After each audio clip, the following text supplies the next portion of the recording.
My very first pro bono case at the firm was amazing. I basically was told that I needed to get ready for a trial within 3 days. So in that 3-day period, I went out and found an expert. I interviewed all the witnesses, prepared them for trial, formulated my opening and closing argument, and then did the trial. So it was, I like to call it fast and furious. It was very fast, really fun, and it definitely gave me the trial bug.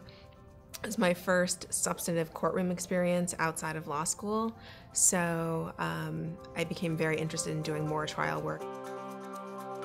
The most recent pro bono case that I worked on was a case against prep school, a day school in New York, in Brooklyn Heights, by a group of plaintiffs, and the allegations in that case were that the school employed and was aware that a sexual predator worked on staff and was the coach of the football team, as well as sort of ran the day camp during the summer.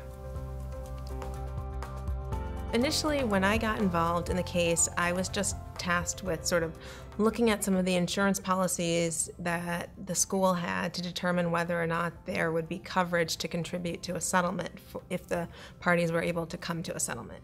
But as soon as I read the complaint and learned more about the case, I knew that I really wanted to be more involved in the case.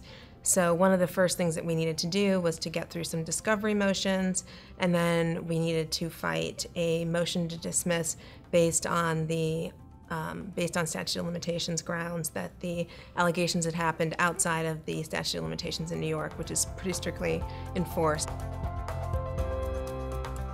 We worked several long nights and weekends to get the papers together, but ultimately we prevailed, and we're really proud of the work that we did on that motion, because it's actually the first of its kind in the country for a sex abuse case to survive a motion to dismiss based on statute of limitations grounds when the statute is normally so strictly enforced.